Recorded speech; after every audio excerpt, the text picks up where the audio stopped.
Et on termine avec Monsieur le ministre. Vous avez entendu, je pense, comment l'Association des maires de France fait cette demande de subsidiarité active. Vous qui avez exercé justement des mandats de maire, de président de conseil général, de membre de gouvernement, en fait, vous avez cette expérience pour certainement pouvoir répondre sur justement ce qui bloque, ce qui manque, et comment on pourrait sortir de cette situation où on sent qu'il faut une impulsion. Donc, je vous laisse me présenter cela. Merci. Vous avez oublié conseiller régional en plus. J'ai gravi les échelons un par un. Et je suis toujours conseiller, on dit plus général, mais départemental de mon canton depuis 1992. Donc cette accumulation d'expérience fait que j'ai une vision panoramique, certes, mais pas toujours très simple de ce qu'il faudrait faire. Parce que chacun a sa vision et personne ne peut en vouloir au maire de défendre la strate communale, au conseiller départemental de défendre le département, au conseiller régional de défendre la région. Je vais essayer de dire deux ou trois choses rapidement parce que le temps a passé, je suis le dernier à intervenir. Sur d'abord un mot, Madame la représentante de l'AMF, vous avez raison, les finances sont mises à mal, les finances locales sont mises à mal. C'est un lieu commun de le dire, sous tous les gouvernements, les maires se plaignent et les élus locaux se plaignent, et souvent à juste titre, du fait que leurs ressources ne sont pas à la hauteur des missions qu'on leur confie. En revanche, j'ai une petite nuance avec vous et avec beaucoup de ceux qui sont intervenus aujourd'hui sur les normes. Il se trouve que lorsque j'étais au gouvernement, j'avais dans mon portefeuille, si j'ose dire, dans mes décrets d'attribution, la présidence du CNEN. C'est le Conseil national d'évaluation des normes, où siège l'AMF d'ailleurs. Chaque mois, on se réunissait et on était censé, on le faisait d'ailleurs, examiner chaque nouvelle norme que voulait imposer telle ou telle administration centrale. Et on devait, en compensation de la création de cette norme, si on avalisait cette création, supprimer 2 normes. C'était très compliqué. Vous savez pourquoi? Parce que derrière chaque norme, il y a quelqu'un que cette norme protège. Évidemment qu'il y a beaucoup de normes. Évidemment que la bureaucratie est parfois un peu pesante. Mais une norme, elle protège le citoyen, consommateur, usager, et elle protège l'élu qui, lorsqu'il a respecté la norme, risque au moins d'être traduit en justice, notamment en justice pénale, comme on a pu le voir il y a quelques décennies, grâce à la loi Fauchon, qui était sénateur, élu local lui aussi. Je reviens à la subsidiarité. Je suis bien sûr d'accord avec la subsidiarité au niveau local, mais à quel niveau local? Je sais que la représentante de l'AMF ne sera pas tout à fait d'accord avec moi si je dis que pour moi, le bon échelon, c'est l'intercommunalité. Nous avons en France autant de communes que dans presque tous les pays d'Europe réunis. Sur ces 35 000 communes, 50% ont moins de 500 habitants et 80% ont moins de 2000 habitants. Est-ce qu'on peut vraiment faire jouer la subsidiarité à ce niveau-là? Je ne pense pas. Moi, je pense que le bon niveau, c'est l'intercommunalité. Cela a été dit depuis longtemps. L'intercommunalité n'a cessé de monter en puissance depuis la loi Joxe de 92, la loi Chevènement de 99, les lois Raffarin de 2003, et enfin la dernière réforme territoriale que j'ai eu l'honneur, c'était surtout une charge, pas toujours très facile, de porter en 2015. Le problème est de savoir à quelle hauteur on fixe l'intercommunalité. Et je vais vous raconter une petite anecdote, j'en ai quelques-unes à vous raconter pour illustrer mon propos. Lorsqu'il s'est agi de faire passer cette loi au Sénat, avant l'Assemblée nationale, parce que la Constitution exige maintenant que quand il s'agit des collectivités locales, on passe d'abord devant le Sénat, on s'est interrogé avec Manuel Valls, qui était Premier ministre, sur le seuil minimum qu'on allait fixer pour les intercommunalités. On était parti sur 20 000. J'ai dit à Manuel Valls, il faudrait partir beaucoup plus haut parce qu'on va être obligé de baisser.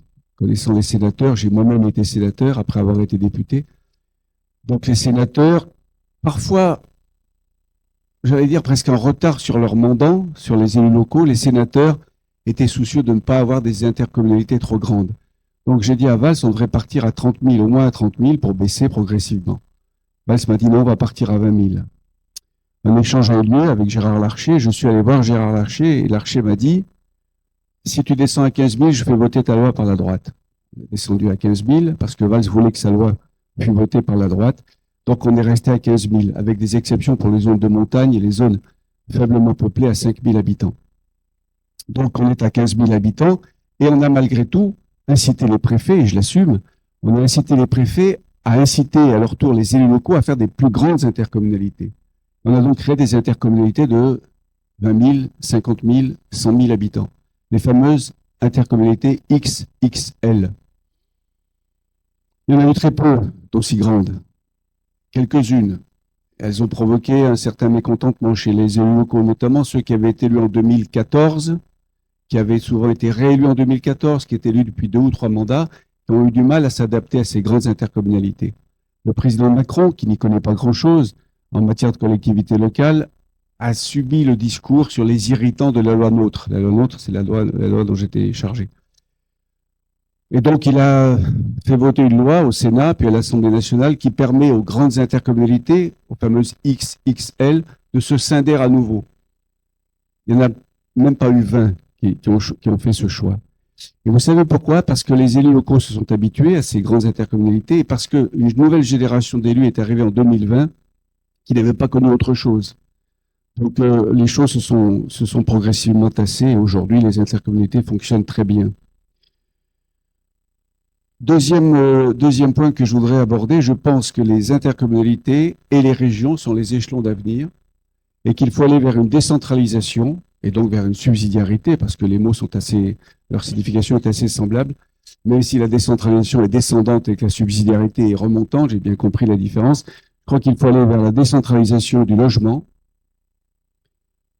en direction des intercommunalités, de la santé en direction des régions, et de l'emploi en direction des régions et des intercommunalités. Et là, je vais vous raconter une autre anecdote, avec toujours le même protagoniste, puisqu'il était Premier ministre à l'époque, Manuel Valls. Manuel Valls, c'est quelqu'un, on l'apprécie ou non, mais qui ne manque pas de courage politique. C'est un volontariste. Il n'a pas peur d'affronter parfois des publics hostiles. Le débat avait lieu sur la loi NOTRe, et je donne une interview à une agence de presse très lu, je m'en suis aperçu a posteriori, dans les milieux sociaux. Et je dis, parmi les choses que j'avais à dire ce jour-là, que j'étais pour la décentralisation de Pôle emploi, qu'on appelle maintenant France Travail, qu'on a longtemps appelé la NPE.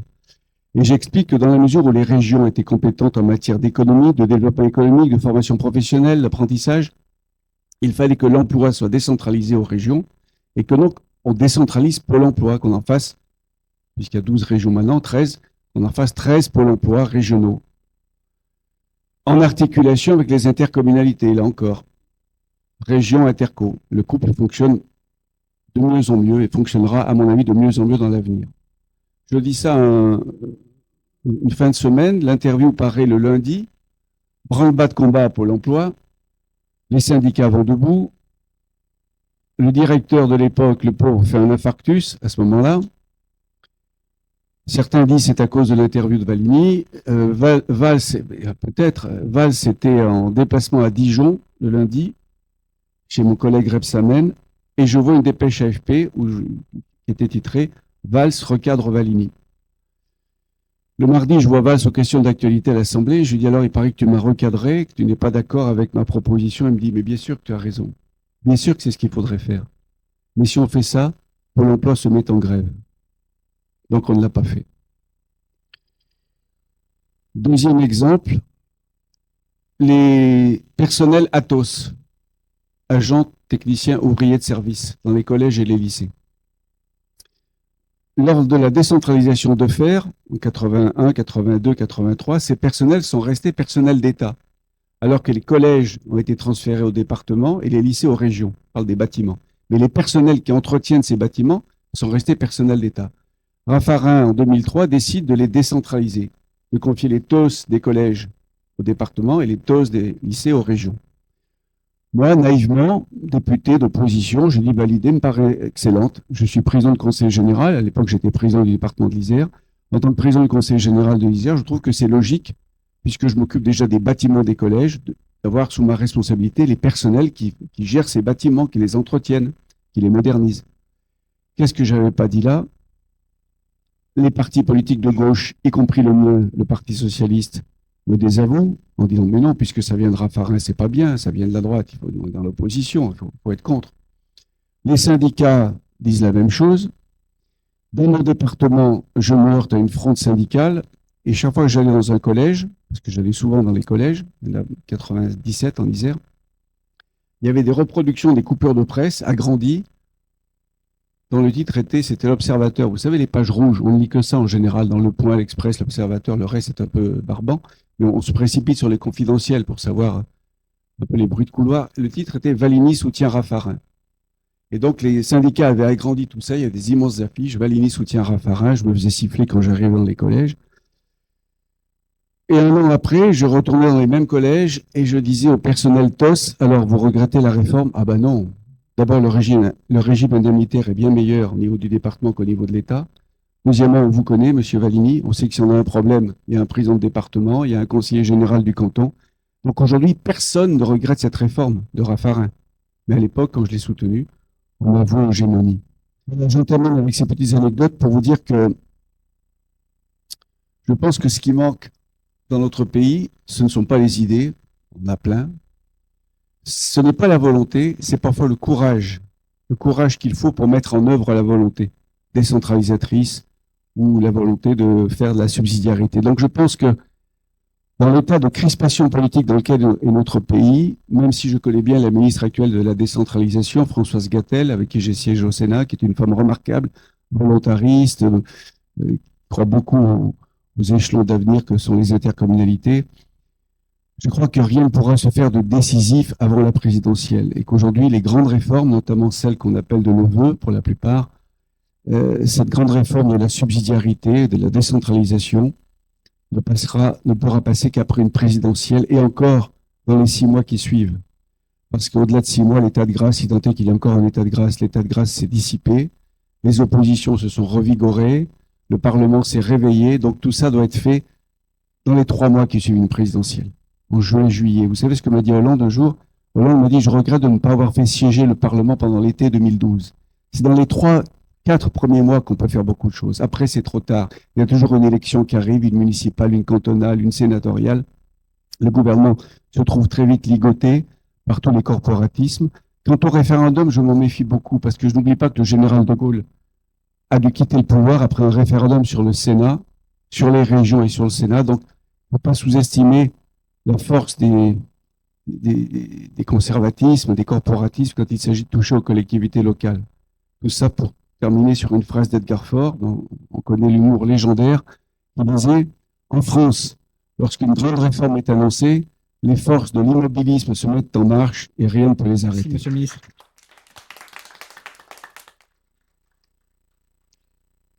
Oui, donc une petite réaction, je crois, de l'AMF.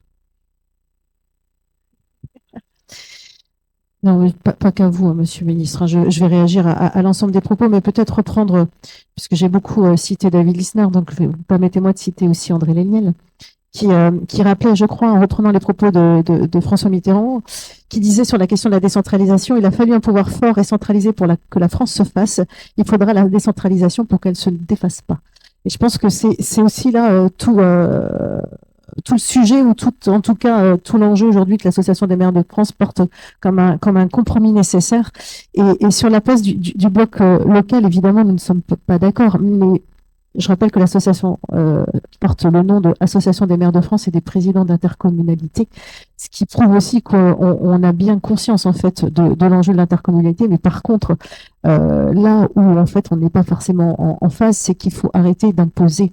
Et je pense que c'était ça la grande difficulté du schéma. Je pense que c'est là aussi quand on pose en fait l'intercommunalité comme un véritable but. Aujourd'hui, preuve en est lorsqu'on se déplace sur les différents départements de France que l'intercommunalité ne fonctionne pas toujours.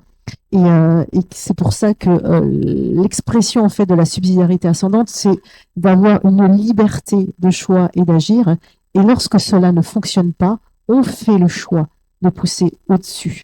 Et je pense que aujourd'hui, les enjeux face en fait à l'action publique et face à la demande croissante de nos concitoyens ne nous permettent pas de plaquer en fait un schéma d'organisation territoriale de notre pays comme la solution ultime. Je rejoins peut-être ce qui a été dit sur le débat public avec quelques nuances, où effectivement il faut entendre nos concitoyens.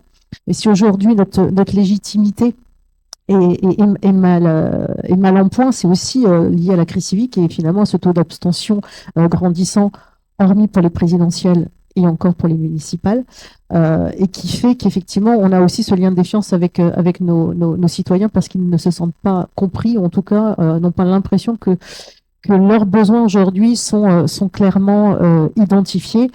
Et c'est vrai que le contexte, alors pas institutionnel mais politique autour du fonctionnement des institutions ces derniers mois n'a pas forcément démontré je dirais, un rôle positif et en tout cas humble et concret des élus, notamment nationaux et notamment aussi au niveau du gouvernement. Donc je pense qu'on a besoin peut-être de se repositionner, moi qui suis qu'une élue de 2020, donc dans cette nouvelle mouture, je pense qu'il faut prendre attache effectivement de ce qui se passe sur notre terrain.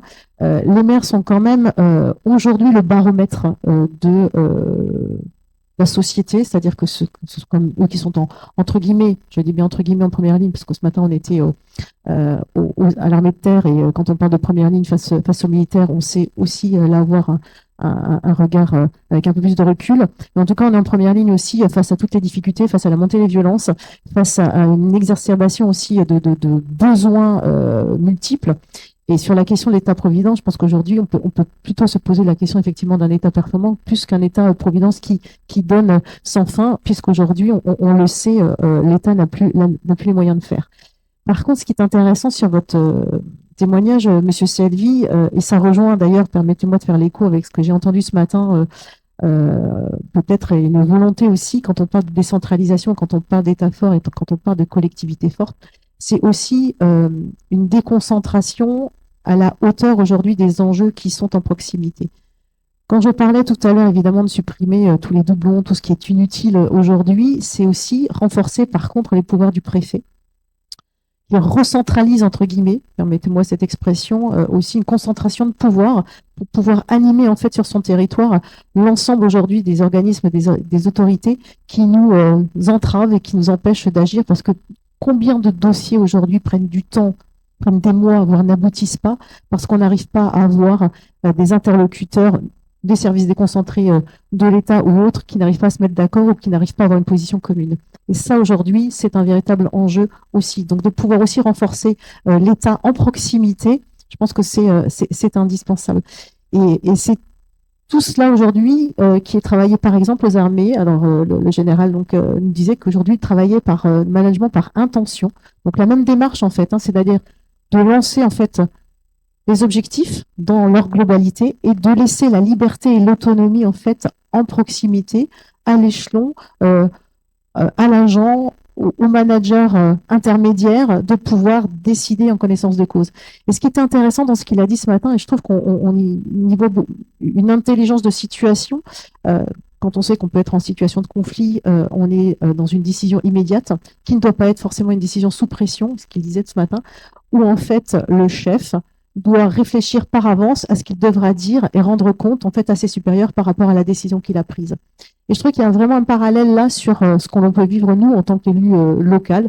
Cette réflexion, en fait, aujourd'hui, on travaille dans l'urgence, on travaille aussi dans l'immédiateté, on est dans la gestion de crise, les risques majeurs, par exemple, les questions d'inondation ou les questions de sécurité sur notre territoire sont des sujets sur lesquels on doit être là immédiatement et auquel il ne faut pas qu'on soit en fait confronté tout de suite en fait à des freins parce que on est trop dans une réflexion prospective alors qu'on nous demande d'agir immédiatement. Je pense que là il y a aussi un travail à faire dans ce cadre-là. Donc l'idée, oui, c'est évidemment une décentralisation la plus forte possible dans une ambition politique qui place en fait, peu importe que ce soit les communes, parce qu'aujourd'hui, je suis d'accord avec vous, les strates des communes, pour certaines, peuvent être dans une incapacité d'agir, mais c'est aussi tout le travail que fait l'Association des maires de France sur les communes nouvelles. Mais c'est de dire, il y a une liberté de choix, il y a une volonté, et surtout, il y a le bon sens, ou en tout cas une vision pragmatique des élus du terrain, de savoir ce qui est bon ou pas pour leur territoire, de savoir comment ils doivent mutualiser, pour ensuite remonter, et à côté d'eux, des services déconcentrés de l'État qui sont à leur côté, en appui, en accompagnement, en conseil, et ça nous permettra d'agir beaucoup mieux pour nos concitoyens. Merci beaucoup. Donc, simplement pour conclure, parce que là, je pense qu'on arrive à la fin, je vous remercie vraiment pour vos différentes interventions. Je pense que vous avez fait un vrai travail de pédagogie aujourd'hui. J'espère que avec le résultat, la vidéo permettra justement de montrer que voilà, la subsidiarité, c'est pas qu'un sujet académique, un peu technique, philosophique, mais c'est quelque chose de très concret et quelque chose que je pense que nos citoyens attendent et qu'ils expriment de différentes manières. Donc, c'est pour ça que je remercie aussi donc Régis, qui avec l'Institut de la refondation publique et puis donc le master exécutif là qu'il va lancer, a vraiment introduit ce sujet-là dans le cœur de la réflexion du futur management de l'administration publique. On n'est qu'au début, mais voilà, je remercie vraiment, parce que je pense que dans cette approche-là, on va vraiment, je pense, et on a bien compris, trouver les futures solutions publiques. Merci à tous.